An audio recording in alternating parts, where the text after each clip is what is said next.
Good morning, class 10 students. Welcome to my LOA channel. My name is Madhu Ahuja. As you know, we have started with 10 Kadam series and today is part 11. और new students को बता दें कि हर part में हम 10 important question answers discuss करते हैं जो कि हमें लगता है कि बोर्ड के अकॉर्डिंग important होंगे।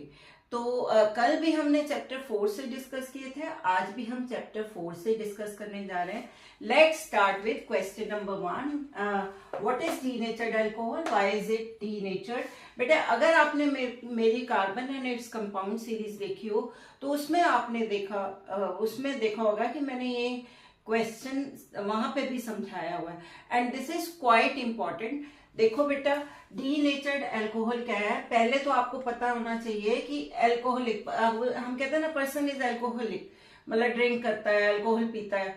तो अल्कोहल जो है only ethanol is drinkable, C2H5OH। आपने जब पूरी फंक्शनल ग्रुप की सीरीज की तो आपने क्या किया कि जब R के साथ आप OH लग जाए, दिस इज अल्कोहलिक ग्रुप, ठीक है। उसमें पहला बनेगा मिथेनॉल, मीथेन से बनेगा, ठीक है, उसमें H हट जाएगा, OH लग जाएगा, फिर इथेनॉल, फिर प्रोपेनॉल एंड सो ऑन, ठीक है। तो उनमें सिर्फ इथेनॉल ही है जो कि ड्रिंकेबल है, ठीक है, बाकी सब ड्रिंकेबल नहीं है।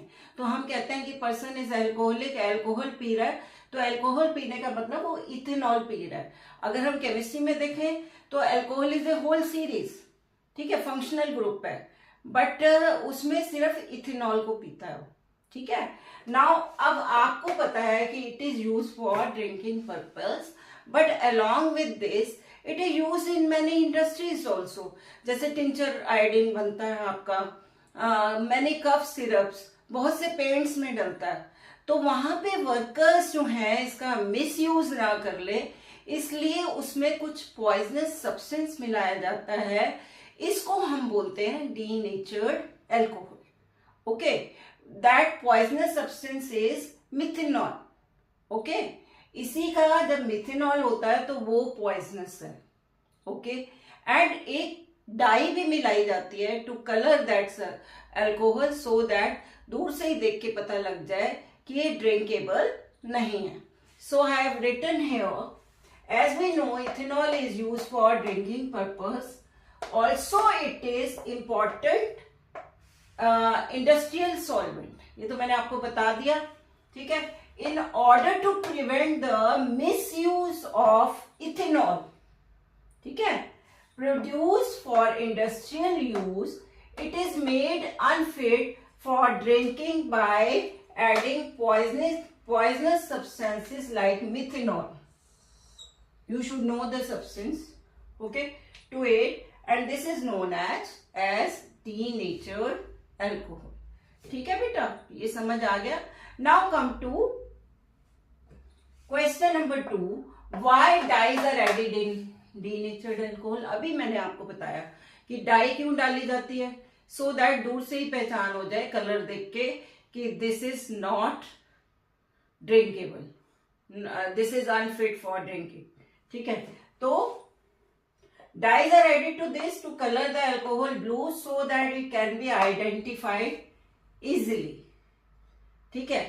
okay, now question number 3, what is absolute alcohol। you know ethanol हम कह रहे हैं यूज फॉर ड्रिंकिंग पर्पस, पर इथेनॉल जो है सिर्फ डाइल्यूट कंडीशन में पानी में मिली हुई मिलती है आपको, जो भी इथेनॉल मार्केट में बॉटल्स में मिलेगी।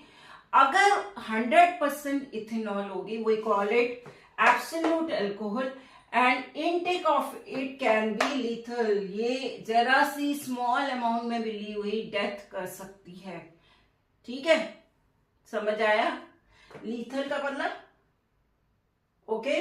Now what are the harmful effects of drinking ethanol.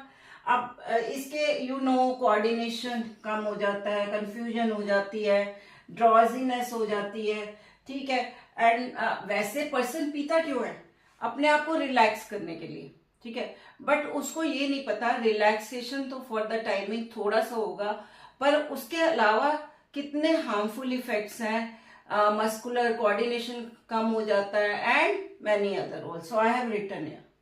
Okay, now come to next. What are the harmful effects of drinking methanol? यहाँ पे अब मिथेनॉल की बात हो रही है कि मिथेनॉल को पीने से क्या होगा.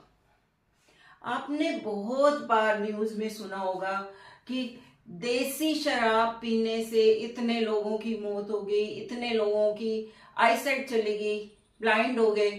ठीक है, कई बार न्यूज में सुना होगा. वो होता क्या है कि जब इथेनॉल की प्रिपरेशन करनी चाहिए उस समय एट फिक्स टेम्परेचर उसको हीट किया जाता है. वट एवर रिएक्टेंट इज, अब मैं वो सारा नहीं बता रही आपको, उसको एक फिक्स टेम्परेचर पे हीट किया जाता है. बट जब आप देसी तरीके से बनाते तो ऐसे ही हीट किया तो उस समय वो इथेनॉल की जगह मिथेनॉल में कन्वर्ट हो जाता है, मिथेनॉल बन जाता है. और अगर उसको पी लिया तो डेथ भी हो सकती है, and it attack on our optic nerve, जिससे ब्लाइंडनेस भी हो सकती है. बेटा अब आप यहां देख सकते हो, the intake of methanol in very small quantity can cause death. It also affects the optic nerve. हमारी जो ऑप्टिक नर्व है उसको अफेक्ट करता है, causing blindness. Methanol is oxidized to methanol. Methanol क्या हुआ, एल्डिहाइड ग्रुप Al है. ठीक है, मिथेनॉल इज एल्डिहाइड ग्रुप, आप पढ़ चुके हो. ठीक है, मिथेनॉल इन द लिवर में ये मिथेनॉल किसमें कन्वर्ट हो जाता है, मिथेनॉल में, जो कि विच इन टर्न कोगुलेट्स प्रोटोप्लाज्म, हमारे जो सेल में प्रोटोप्लाज्म है उसको कोगुलेट करता है. So it is very harmful, जिसकी वजह से डेथ भी हो सकती है. ओके बेटे, हम अब क्वेश्चन नंबर 6 कर लेते हैं. What is esterification reaction? Write equation involved. This is very important reaction. ठीक है, ये ऐसा फंक्शनल ग्रुप है जो एल्कोहलिक और कार्बोक्सिलिक ग्रुप से मिलके बना है. ठीक है, तो एस्टर फॉर्मेशन जब होती है एल्कोहलिक और कार्बोक्सिलिक ग्रुप को मिला के, तो हम उसको एस्टेरिफिकेशन रिएक्शन बोलते हैं. When ethanoic acid reacts with ethanol in the presence of acid catalyst to give ester, this is called esterification. पिछली बार भी मैंने आपको बोला था, this is used as catalyst. catalyst क्या होता है, जो कि रिएक्शन की स्पीड को बढ़ाता है, but itself will not involve in the reaction. अब यहाँ पे बाहर वाटर निकल रहा है, वो किस तरह से, हमेशा याद रखिए, यहाँ पे कंसंट्रेटेड सल्फ्यूरिक एसिड जब होगा तो वाटर निकलेगा बाहर. ठीक है, तो यहाँ पे देखो किस तरह से H यहां से, you know H2O is, H2O का मतलब H and OH. ठीक है, तो यहाँ पे किस तरह से निकल रहा है, H इधर से निकल रहा है, OH इधर से निकल रहा है. तो यहाँ पे हो गया CH3, C double bond O. पहले आपने कार्बोक्सिलिक ग्रुप लिखना है, उसके बाद एल्कोहलिक ग्रुप लिखना है, दोनों को मिला देना है. देखो पहले हमने इतना ले लिया, ठीक है, ये हमने लिख लिया CH3CO. उसके बाद यह यहां से इसको घुमा दीजिए, O लिखोगे पहले, देन CH2, देन CH3. इससे ये क्या बन गया, एस्टर. इसकी नेमिंग आपकी सिलेबस में नहीं है, इसलिए मैं नहीं करा रही आपको. ठीक है, okay. Next question is now MCQ. देखो, which one of the following is called glacial acetic acid. देखो एसिटिक एसिड का मेल्टिंग पॉइंट बहुत ही लो होता है, इसलिए विंटर्स में ये जम जाता है और उस समय इसको ग्लेशियल एसिटिक एसिड बोलते हैं.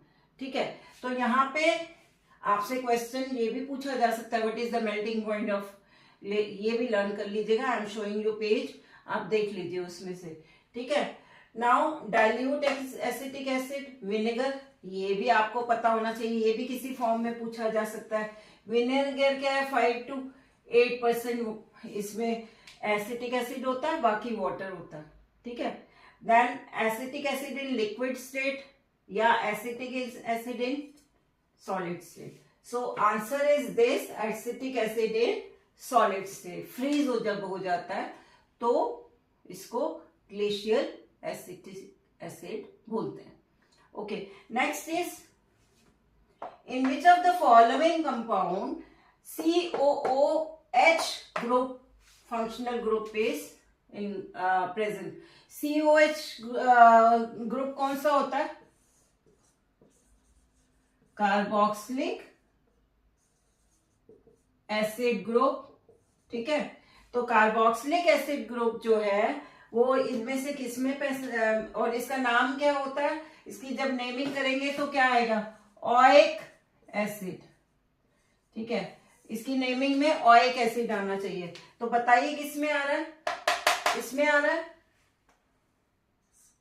मिथेनॉइक एसिड। वैसे आपको पता होना चाहिए मिथेनॉल में कौन सा फंक्शनल ग्रुप होता है? OH।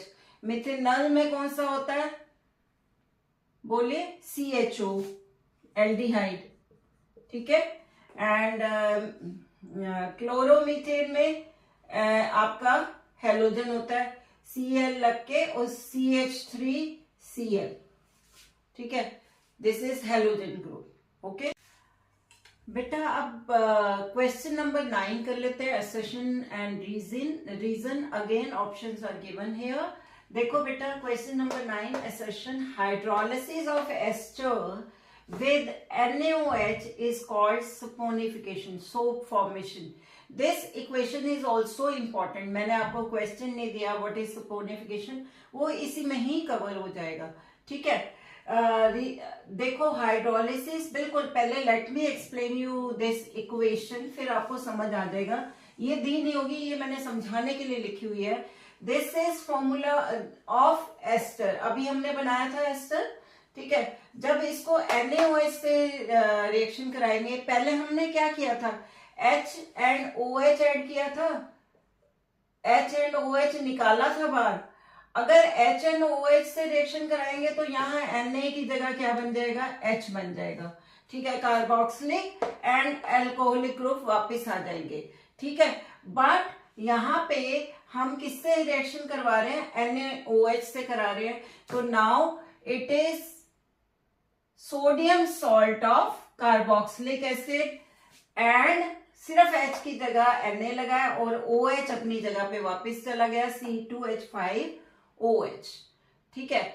तो यहाँ पे sodium salt of carboxylic acid, तो यहाँ पे क्या हुआ कि आपका this is formula of soap. ये किसका फॉर्मूला है? सोप का फॉर्मूला है, ठीक है।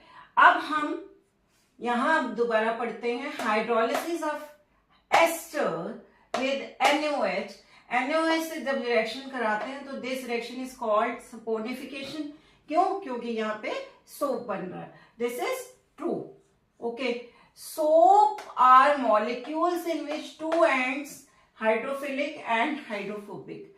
बिल्कुल सही है कि सोप में दो एंड्स होते हैं, one is head and another is tail, और एक हाइड्रोफोबिक होता है, एक हाइड्रोफिलिक होता है। दिस इज ट्रू, पर क्या ये इसकी करेक्ट एक्सप्लेनेशन है? नो। सो कौन सी ऑप्शन आएगी? Option B. Okay, now come to another question number 10। Assertion, detergents can cause pollution in rivers and other waterways but soap do not. जब हमने सोप एंड डिटर्जेंट पढ़ा था तो उसमें हमने डिफरेंस किया था सोप एंड डिटर्जेंट में। तो उसमें एक डिफरेंस ये था कि डिटर्जेंट्स जो होते हैं वो बायोडिग्रेडेबल नहीं होते, ठीक है। क्यों नहीं होते? इसलिए रिवर्स वगैरह में क्या करते हैं? पोल्यूशन कॉज करते हैं, ठीक है। तो ये दिस इज ट्रू। और यहाँ पे लिखा है डिटर्जेंट्स आर 100% बायोडिग्रेडेबल, तो ये फॉल्स हो गया आपका। अब बायोडिग्रेडेबल का मतलब क्या होता है? With the help of bacteria there is degradation of like larger molecules will break down into smaller one, okay. तो यहाँ पे ये फॉल्स हो गया। अब ये ट्रू है, ये फॉल्स है, तो आपकी ऑप्शन सी आ जाएगी, ओके। इसके साथ ही हमारा पार्ट 11 फिनिश हुआ। अगर आपको मेरी वीडियो यूजफुल लगी हो तो please like, share and subscribe. Bye.